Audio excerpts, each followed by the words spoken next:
I'm Jon Thompson, president and founder of United Science ExtractLAB and Namaji Manufacturing. Welcome to our tour. It's a live tour. We're going live.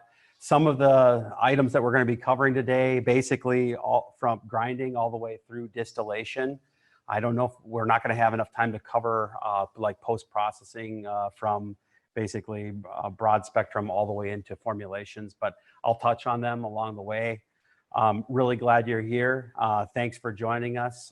It's kind of a good way to really get to know us. Just to give you an idea about our different brands, we have United Sciences, our parent company, and we have under that several different equipment brands. We put people into the business of extracting hemp and marijuana. This includes the ExtractLAB. It includes Clear Still, Drain Droid. It includes Pure 99, which is a chromatography system, IGW Lab. We have different brands of different equipment, and really we're all focused on basically providing the customer with the greatest amount of equipment that all works together, so that you don't have problems with processing. So this is our facility. We're approximately this facility is about 76,000 square feet. We're occupying, in terms of our demo facility, right around 30,000, 35,000, something like that. So we're in half of the building. The other half of the building is basically going to be built out for packaging, like different types of packaging. So we basically also use this facility as our means of doing R&D. So it's a really great thing. Before you guys receive equipment or before you guys receive a consulting piece of package, we'll test it here before anything. So this is our facility. Typically you'd come in, you would check in, you get your badge, and I'm going to grab my water and my phone because it's just that time of year. So let's go on this way. These are our brands, Cal-Leaf and Cuts. We also have a brand called Holus, which basically produces, vapors, tinctures, lotions, and things like that. Always good to keep up the cleanliness in this day and age, so we have that here. But welcome to our facility. This is kind of our entrance. We wanted always to emphasize that our production processes and procedures are based on GMP. We're certified by the state of Wisconsin under a GMP label. We also have a USDA certificate, so we have processes and procedures that allow us to stamp USDA organic certified. So that's kind of a cool thing about this facility. We started out building this as a demo facility, so it kind of went in fits and spurts. I think you'll see it in here.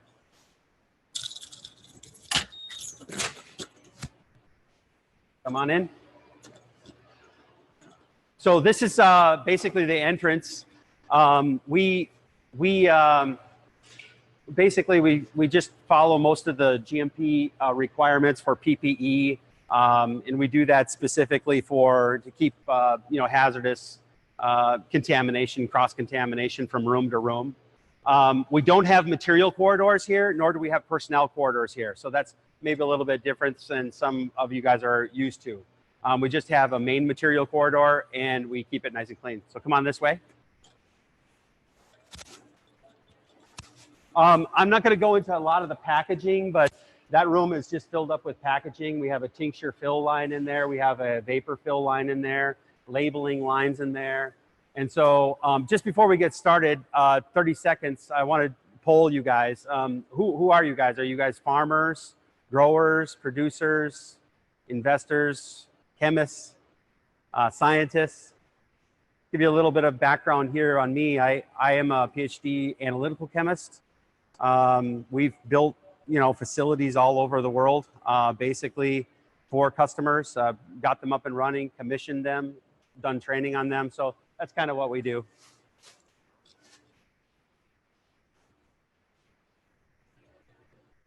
So I'll put on my bonnet.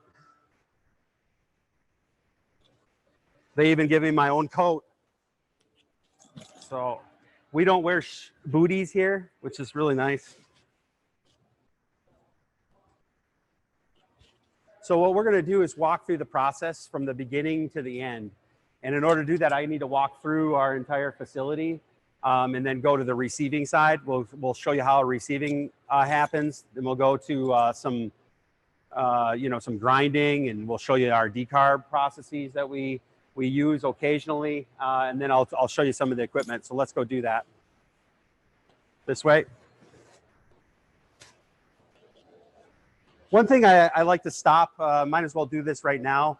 Our laboratory, we have on-site laboratory. We both use third-party and on-site laboratories. The reason we have that is because we need to know what unknowns are. And if you have a sample come in and you don't want to know what an unknown is in there, you can use the laboratory to kind of figure that out. So we have approximately $2 million into this laboratory. We have what's called a QTOF for basically unknowns. We have triple quad for doing pesticides. We have GCMS for doing terpenes and terpene identification. And then we also have solvents. We also do microbials, metals. We do all of that in this facility here, along with purity, potency, and identity. So it's kind of a cool place. I guess we could start the tour with the laboratory. Might as well go in here. Come on in. So this is kind of what a laboratory looks like. Yeah, this is what a laboratory looks like. I mean, you have, it looks like any other laboratory actually. On that side, we're doing more of our microbials. So we have the rooms compartmentalized.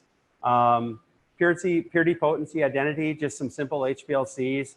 These are workhorses of the industry. But they're quite old. These are 1100s. You can use those. 1200s is the new Agilent stuff.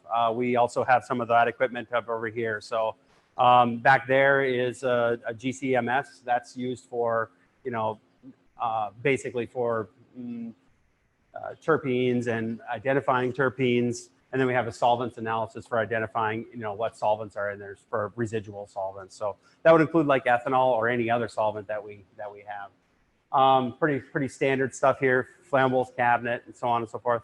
It's pretty good. This is our sampling analytical station for our LIM system. I'll go into that a little bit at the very beginning.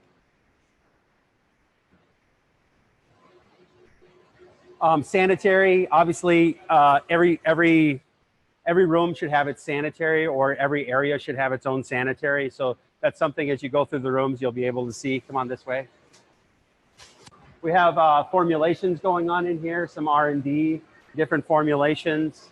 We also have a facility here that's this big freezer, and we use it for winterization and things like that. Now I'm just going to walk through here pretty rapid, like we're going this way. Now I'll kind of walk through it. This is where extraction occurs. Here's where the drain droids and all the winterization dewaxing occurs. This is where isolate production occurs in here. These are just one of our vaults. We have several vaults for materials and in process, quarantine, and then also in here grinding apparatus. So yeah, if we can kind of go through here.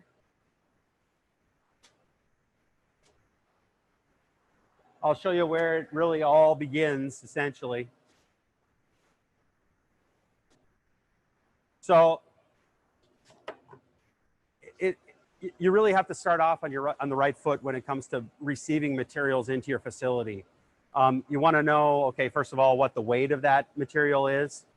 You want to know who received it. And you want to know a whole bunch of data associated with the receiving event. You also want to be able to sample it, send that sample off to the laboratory so that you can know whether to take it out of quarantine or not.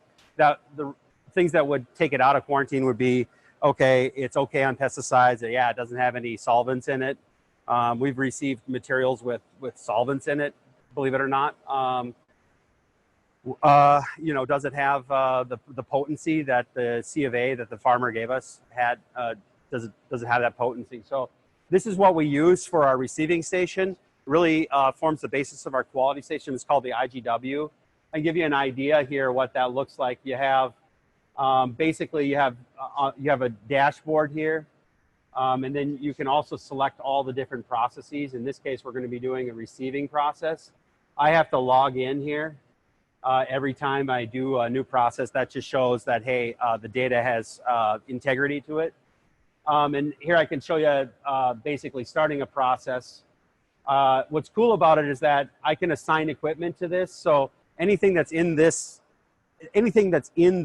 work cell, if you will, has equipment assigned to it. Okay, and in this case, we have some scales assigned to it. We select the scales, and then we also select whether or not it's calibrated or cleaned. That's where we're taking a lot of the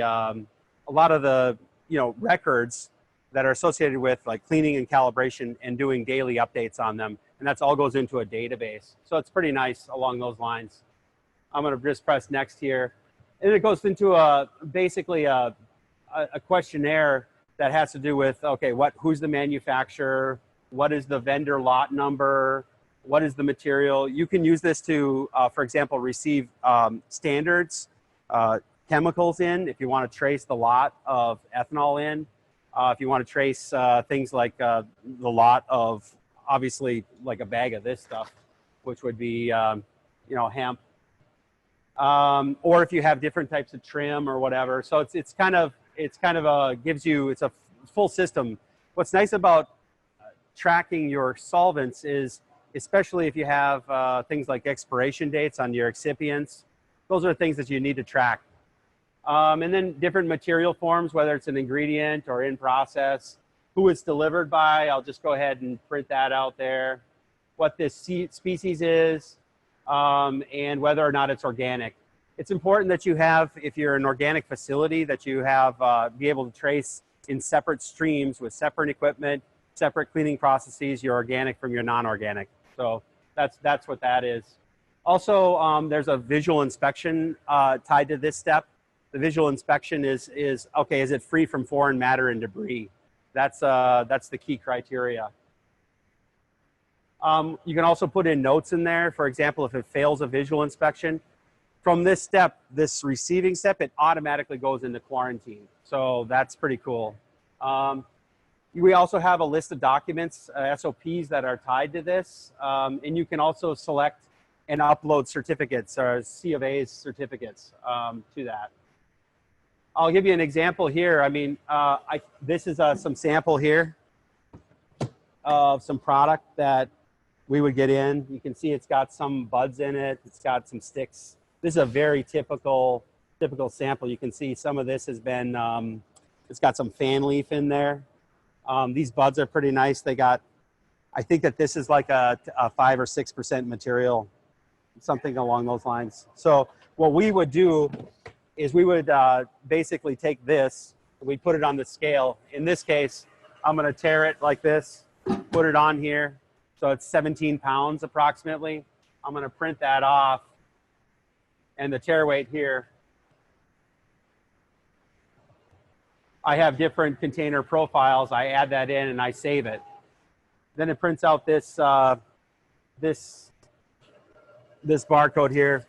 The barcode then goes on the container, and it now knows what that is. I'm gonna go ahead and close the lot. Once I close that lot, I'm gonna download the receipt, and then I will print this receipt. So the receipt can go with this, or it can go into your quality system, or it can go into a notebook. What's nice about that is it's got a receipt, it prints out, and you're able to really use that as a traveler as it goes through the system. So it's pretty nice. Now, this system also works for every process. It's basically the same thing. You got materials in, you test your materials. You got materials in and product out. So you're weighing your materials in, you're weighing your product out, you're weighing your waste out. You're basically knows that I did it and that I'm in this lab and in this facility here. So yeah, and then you can see it outputs nice reports. So this can go with it along with barcodes. You can use this to track and trace all your materials along with what test information goes with it.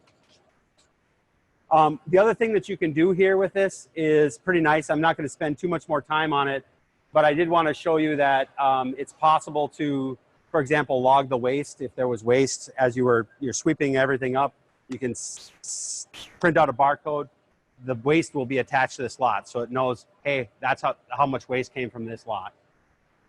The other thing that you can do is sample, which is pretty cool. It has a sampling station. So if I switch my station over to a sampling station, I log back in.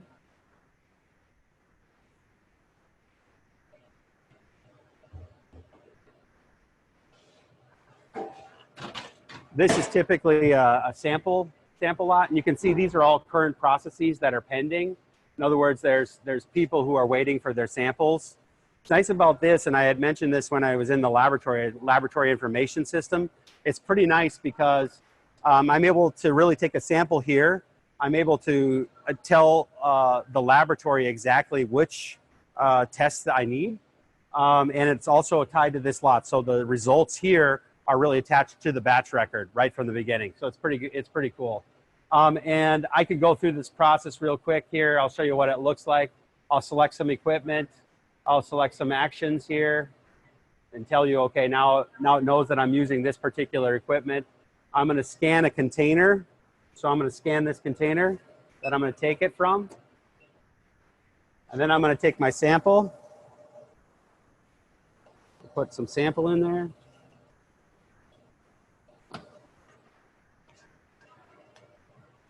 And I need to tell it which station I'm at. I'm going to put in a tare weight of 20. And then I can select my test methods. Okay, I want a moisture done on this. I want a GCMS done on this because I want to know the terpene profile. I want to know the potency. So I'll save that. And it looks like I need to have a container. Here we are, save it. Weight must be greater than 25. Oh yeah. Okay, I'm going to press select. I'll save it. There we are. And it should print out basically a sample barcode. That sample barcode goes on here. That goes off to the laboratory. Pretty slick.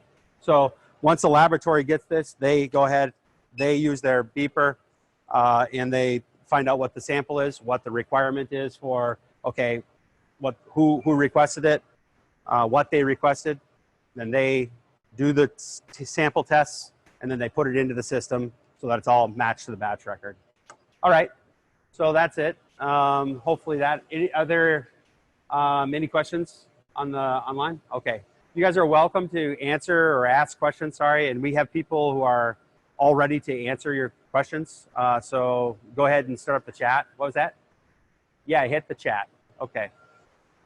So I think I'll go into the grinding area here first. The grinding area, basically, we don't have these running right now because they're quite loud when they are running, but we use a couple different types of grinding methods. We use a hammer mill. That's one way to do it. We also have a handing field, which is a cone mill. And sometimes we use those in combination. One will be, this kind of gets it in rough quantity, so rough kind of granular quantity so that we can basically decarb it.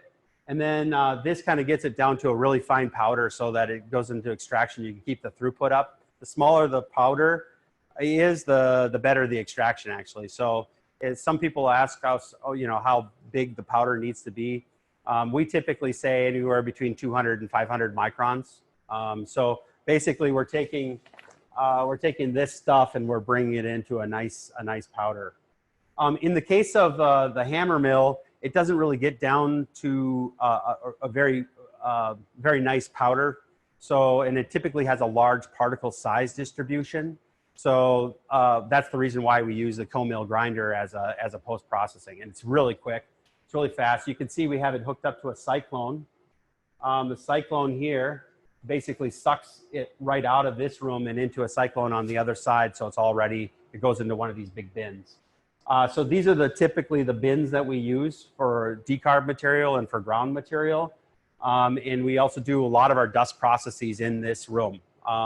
The room is held at a negative pressure relative to the whole entire hallway, both hallways. And so what's nice about that is it just keeps all the dust inside of this room from the standpoint of HVAC pressure. So we can come out this way again.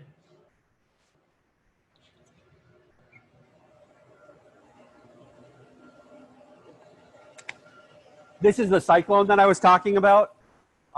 You can see what's nice about this particular cyclone is that it has a system where you don't have to have it hooked up really. It kind of just falls out of there. Normally you'd have to have it like a vacuum seal on there. In this case, you don't have to have that. It's that Oneida system. It's really nice, really works out well.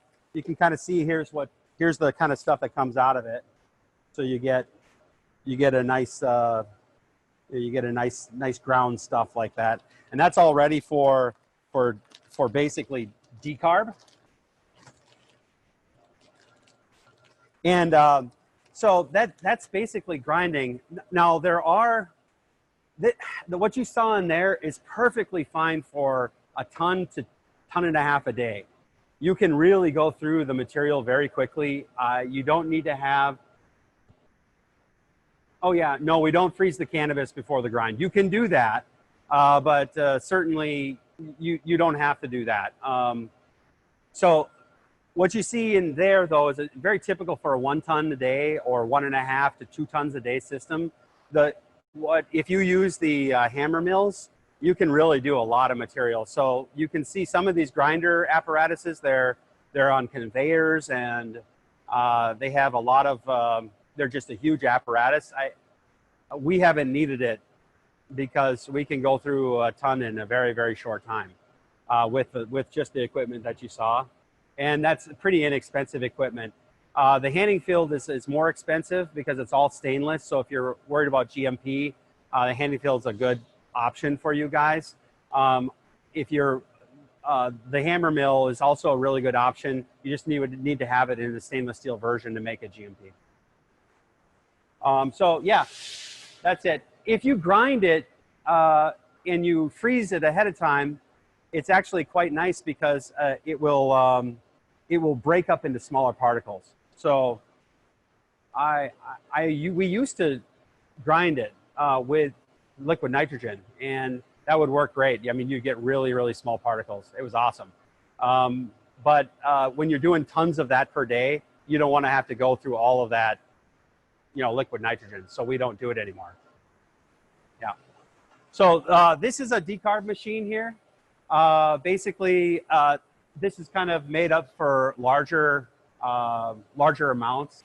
It's basically a V mixer. We hooked it up to a boiler. So it's right around 150 degrees C on the jacket for this particular system. It's loaded discontinuously, and then it just mixes it up. So what'll happen is it'll start to go around in a circle, and that's typically how we would do it. So there's also for like a ton a day or 2 tons a day. It's really questionable as whether or not you need this large a piece of equipment. You can do things like you can use smaller pieces of equipment. I'll show you what that looks like down here.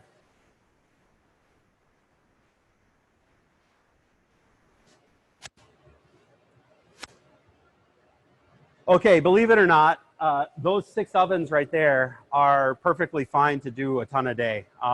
You just have to have someone load them and deload them. And I think that's, and basically this is also where we gather up all of our terpenes. So before they even hit any of the extractor or the extraction at all, we're gathering up gallons and gallons and gallons of terpenes. And that's pretty nice because they're not degraded. They're like fresh terpenes, and we use those downstream in our processes. So that's where we get our terpene stream. That's coming off of the vacuum. So basically we have a vacuum system hooked up to all those. We have a condenser system, and that's where we get all of our terpenes. So you do not have to decarb. We always get that question. You can, with the method, you can skip decarbing altogether. The only thing is that you won't be able to get out those nice terpenes that are pure and THC or CBD free. And so we like to do it that way, and we do that. That's how we do it. So but you're welcome to do it without any kind of you're welcome to do it without, you don't have to do decarb. So what is the best form to receive biomass? Yeah, I think probably in those big super sacks. That's a really great way. I mean, that's how we get it in, because it's it's in those sacks. You can fork them around. There are powder feeding systems and material feeding systems too that you can purchase that will really allow you to move those materials around if you don't want to handle them. In our case, we handle them because we really don't. 5 tons a day is not a lot of material.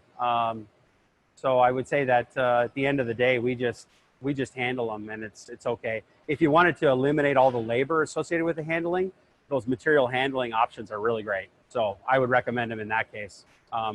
But the contribution to overall labor and the cost per gram is not very significant, so we don't do it.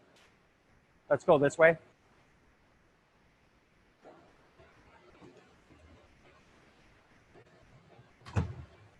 So yeah, we have, so this is extraction here.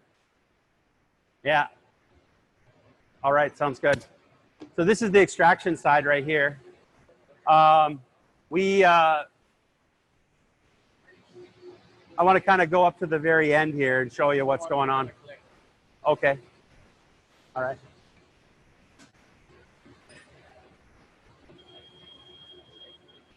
So these are the 140 machines.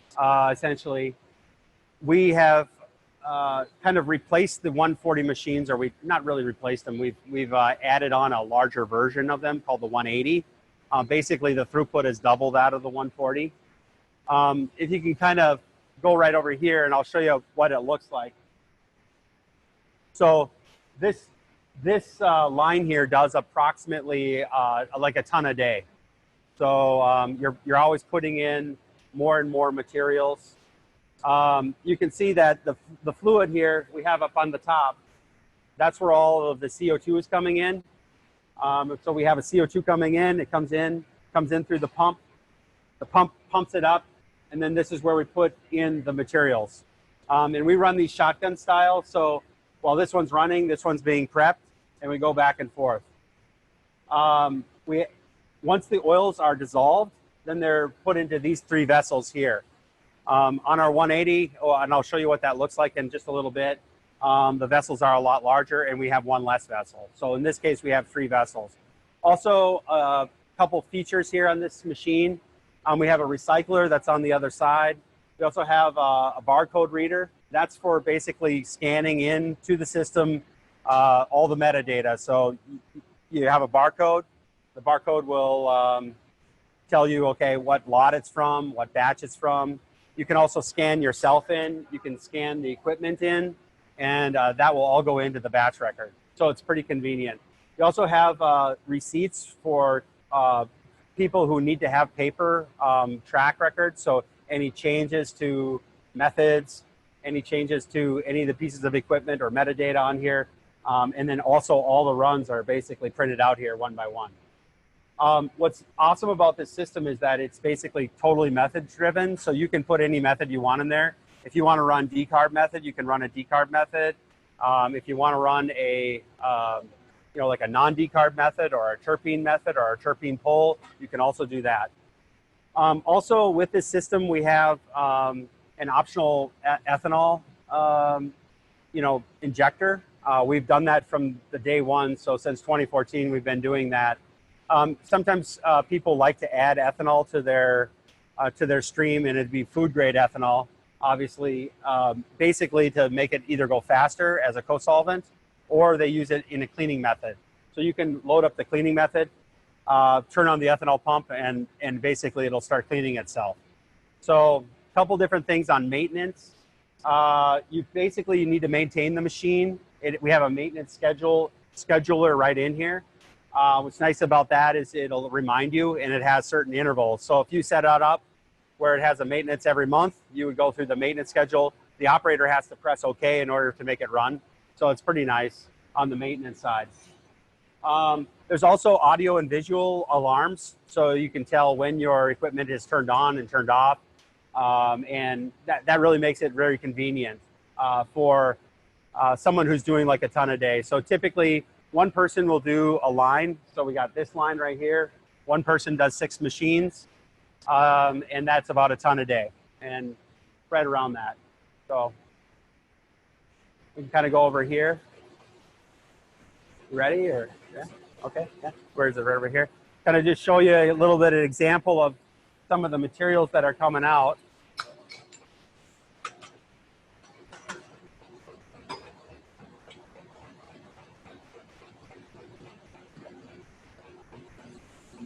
Yeah, you can see it coming out there. What happens is, so it's nice and yellow right now, and it can be super bright yellow.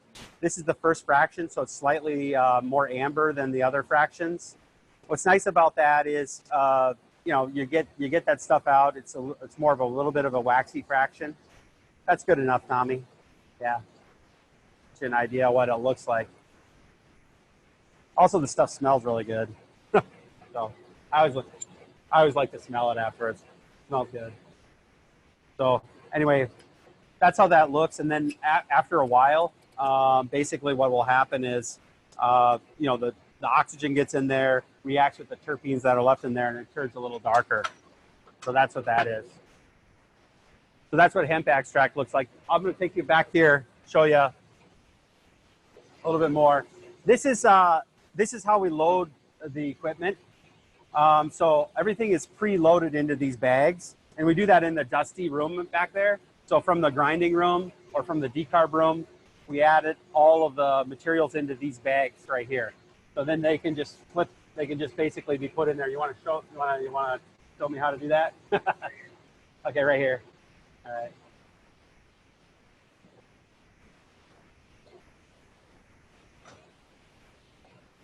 Yeah. So then you have 3 of those bags. That's enough. And then you have 3 of those bags.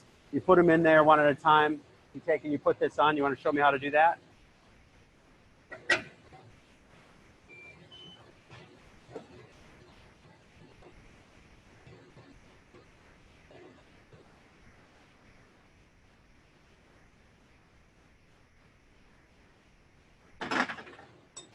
Yeah, and then you tighten it up.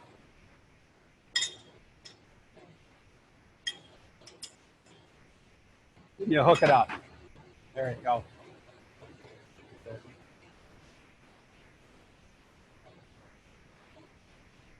That's typically how we do it. So then all he does is press 2 buttons on there. This thing is running. This one's running right now. You can see it's at 5,000 PSI. This is at 0 PSI.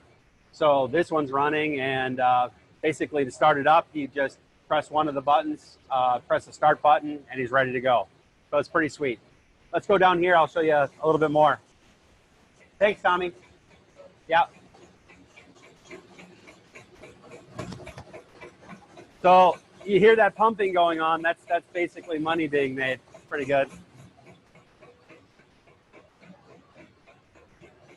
I'm going to kind of stop here for just a second. This is a piece of equipment that we made really to condition the CO2. A lot of times when you get the CO2 in, it's either cold or too hot, doesn't have the right pressure. So we made this piece of equipment. It's called the CO2 cage, really to condition. So it holds the CO2 at a certain temperature. And so as a result of that, you can see we're at 875 on the pressure. We can also have a chart, so we can chart that out, see exactly what it is. We also have a CO2 alarm, and each one of these pieces of equipment has an independent CO2 alarm, and then also one in here. What's nice about that is you can kind of see, you know, if there's any leaks or anything. Also, it's filled up by weight. We have a load cell in each of the legs, and what's nice about that is you don't have to worry about pressure. You know, basically you're not filling by pressure, you're filling by weight. So you always know how much you have, which is pretty nice. So that's this setup here. You know, these particular systems we have another pump that really feeds this system from a bulk tank. We pay about 4.5 cents a pound for CO2, which makes it really low cost for us to actually operate. And that's a big advantage, I think, of the CO2 in general. It's a low cost of operating. You really don't have, you're not paying for a lot of ethanol losses, for example. You can turn around here, and this is basically a drain droid. We call it the matrix droid because it kind of looks like the matrix a little bit. But yeah, basically, when you have a venting off of each of these systems, what you see is they all go into here. Any kind of condensation or anything that's left over will kind of solidify in here, and then it goes down into that pot there. What's nice about that is you're always able to have clean, pure CO2 if there's any venting, and that goes out right here. So that's outside. You don't really get any, very little smell, very little smell. This is great. You want to be kind to your neighbors. So, and then back here, this is would be an example. You know, so these cables here really service these lines. So as they go forward, that's how they roll. All right, let's go back if you can, and we'll. Here we go. There we go.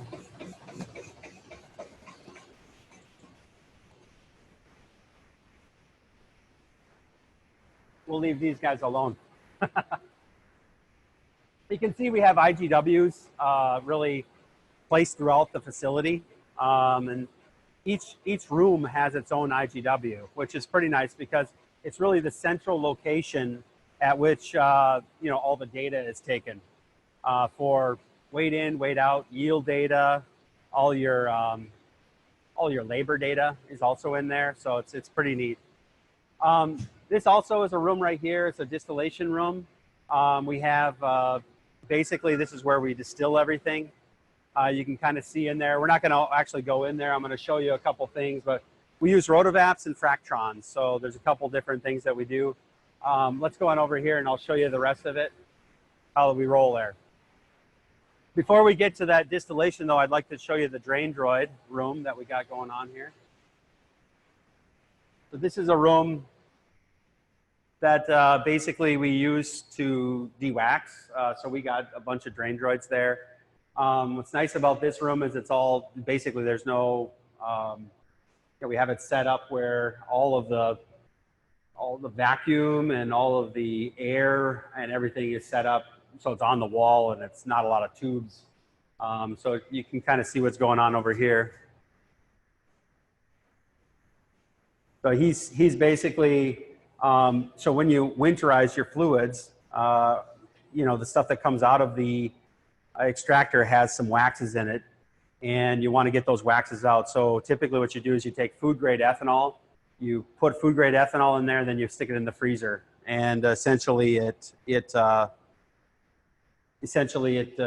precipitates the waxes, and then you filter them out.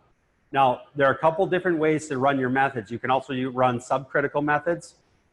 With the subcritical methods, you get a lot less waxes, but you still kind of have to do a little bit of de-waxing. This part of the process does not take long at all. So, you know, as long as you have a couple of these or 3 or 4 of these running, it's just like a snap. We don't ever have a bottleneck here. We have one person doing it and doing it about half time. The other thing that we have is a condenser system here. That's so that the room doesn't fill up with any ethanol vapors from your vacuum. You know, so a lot of times people have their vacuum systems, you know, in their room, and it's spewing out a lot of ethanol. And this is a system here that basically prevents that from happening. So there's really no ethanol smell. It's pretty nice.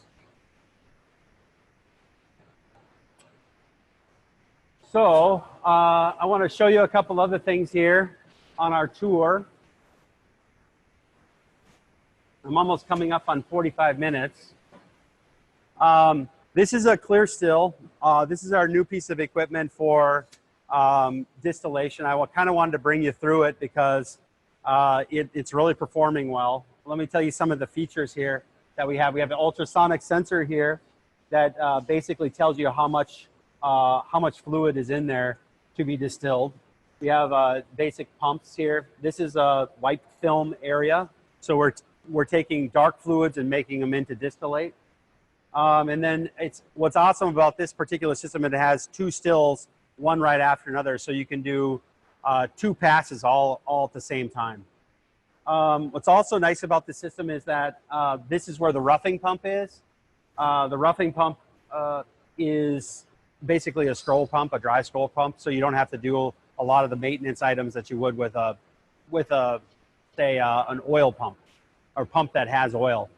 You don't have to switch out all the terpenes and everything. It also has 2 turbos on it. So you can really turn the turbo off. And if you want to do a first pass on this side, it's got a bypass on it all built in, and you can use the turbo on the second. So that's the basics of the system. And this is basically an HMI panel. It's basically methods driven, just like all of our other pieces of equipment. So you can put up a method, load a method, it'll run the method, all your temperatures. So you don't really have to mess around with them. Once you put in all the temperatures that you want with your method, you just run the method. It also has all of the barcode items, so you can scan in all of your different distillates. You can scan in your people. You can scan in all your calibrations. So that's pretty nice. Also has a paper trail. So those are different types of things that we have specifically to give you the data that you need to really run your business. This is a Fractron right here. Basically, this thing is filled up with ethanol, and ethanol, kind of either ethanol or ethanol liquor, which means that it has, some crude in it you need to get the ethanol out. And normally what you would do is you would use rotovapes to get that ethanol and recover it. In this case, the problem with the rotovap is it's not continuous. It's kind of discontinuous. So we brought this thing. It's a very simple piece of equipment. It's basically three stills. And you can imagine like in a, what do you call it? Like some sort of a distillery, you might see a big tower. Okay, that's what this is, only it's got 3 of them in a row instead of up. So you don't need to have a super height on your stills. And the fluid here, the ethanol and stuff comes in here. It gets pumped. The pump brings it up to the top. This is where the evaporation occurs. It's a falling film evaporator here. And then this is where the condensation takes place. So once it gets done here, it goes into that pump and then gets pumped to the next stage. What's nice about this system is that each of the evaporators, you can have a different temperature on, which is great because then you can, as the oil gets thicker and thicker, you can increase the temperature, make it more aggressive essentially as it walks through the system. Also, it's continuous. So once you have fluid in your inlet reservoir, the fluid coming out of it is just continuous. So you can keep on putting more and more on your inlet and get more on your outlet side. So that's basically our winterized crude coming out. We also have a couple. This is a C1D1 certified piece of equipment. It's UL698A is the number. We have a Z-purge on all the electronics, so it can go into any type of system and not have to worry about hazardous locations. So that's our Fractron. And we started off with a bunch of rotovaps, and we've kind of realized, okay, that's not as efficient as we want to be. So then we got one of these, and now we're going to build another couple of them to go into our demo facility, just to show that we can go through lots of ethanol. This one will do about 40 gallons per hour, approximately 40 to 50 gallons per hour, depending on how fast you run it. This is our 180 machine. You can see it's a little bit bigger than our 140 machines. Does anybody know what the throughput is on this? We'll do a trivia poll. It looks like, how much throughput can an E180 process in a day? 79 pounds, 442 pounds, 844, or 1 ton a day?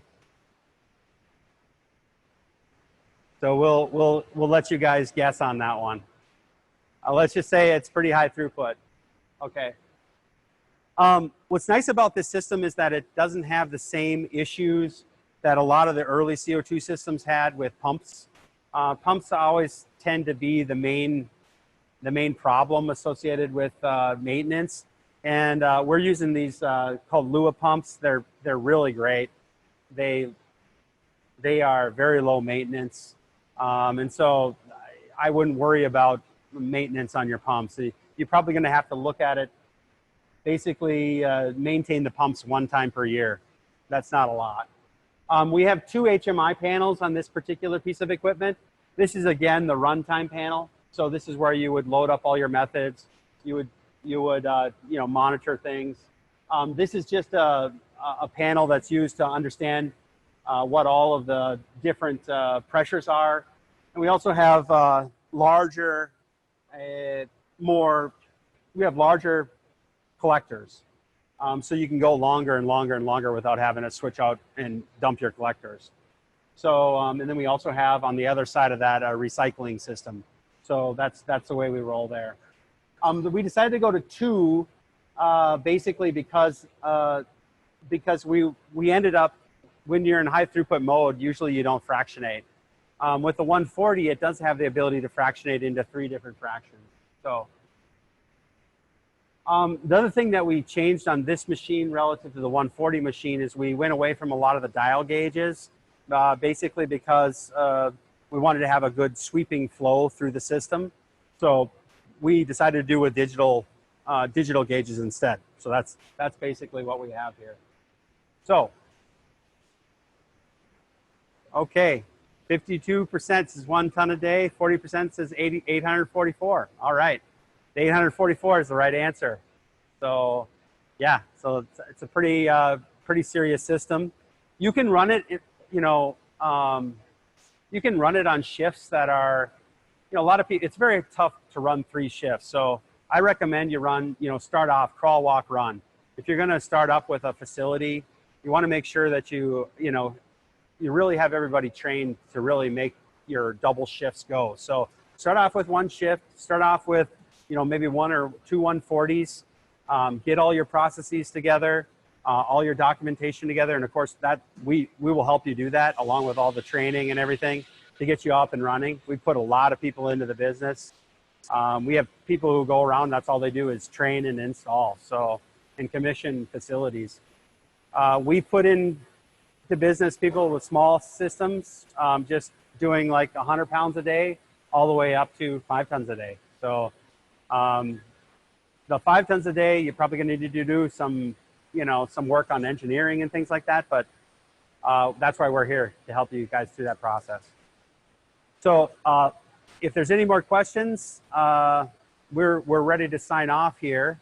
Thank you for joining us on this tour. Hang on, another question? I can't hear. Yeah. What was that? Most interesting thing they found here. They'll do a poll. Okay. Oh, 1 more poll. Ah, okay. Okay. Well, give me the poll then. So we're gonna run 1 more poll for you guys. Okay, they got it. All right. All right.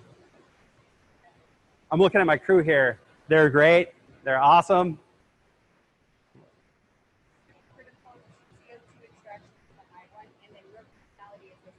Oh, my personality. Oh my gosh. All right. That's all right. Hey, if you guys ever want to come see this in person, you guys are welcome. I mean, it's always a work in progress, but we try to keep it always up and running. We're always processing every day. We're always also putting in the latest equipment in here.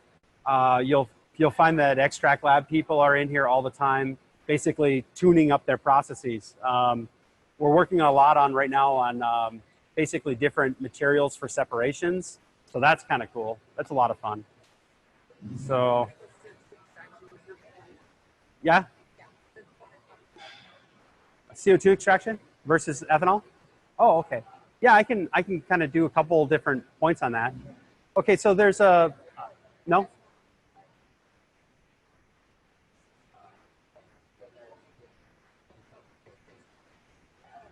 Okay.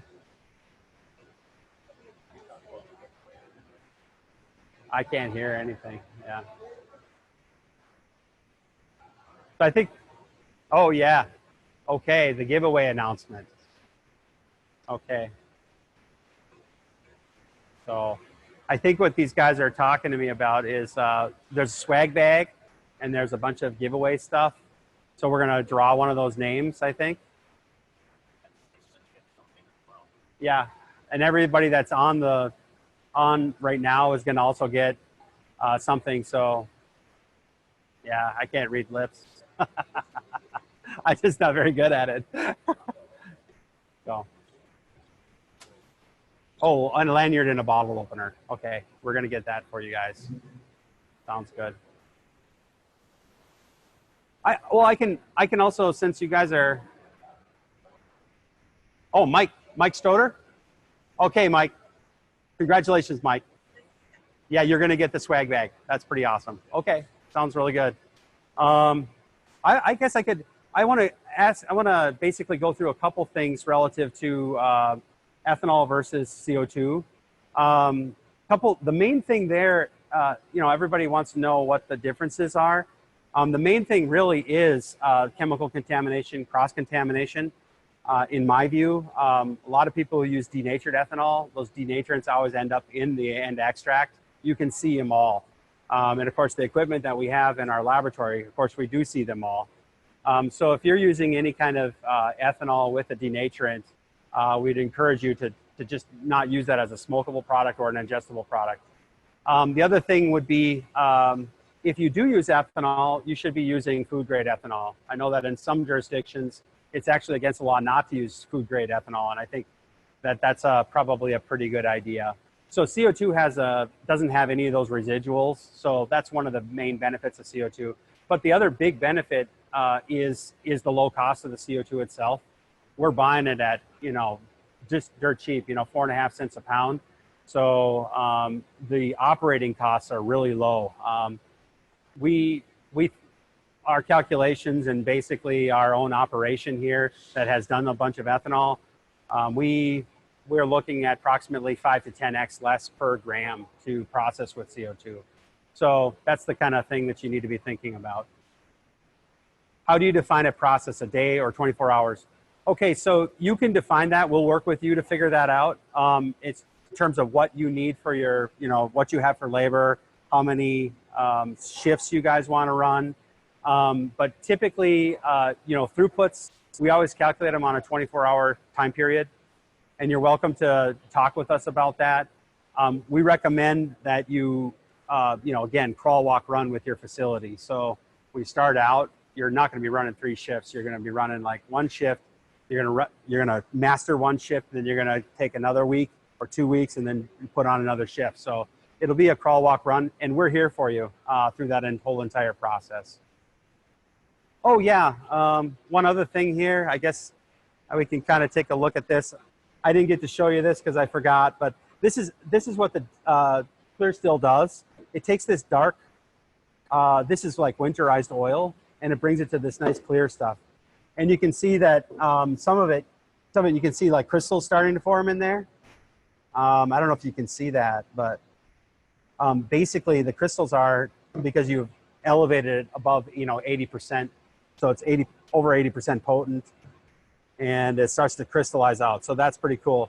You can also see that you see the pictures like on Instagram or something like that. What they typically do is they'll put a light behind it, and then you can see it's nice bright golden yellow. That's basically why it looks this way. It's because it's so thick. That's why it looks like amber color. So anyway, I think that's it. So post attendee URL to get a free ebook on hemp and cannabis. All right. So they have that on the, okay. We've written a lot of materials. You can go and either reach out to us, talk to our sales guys. They're very well knowledge. They have a lot of knowledge.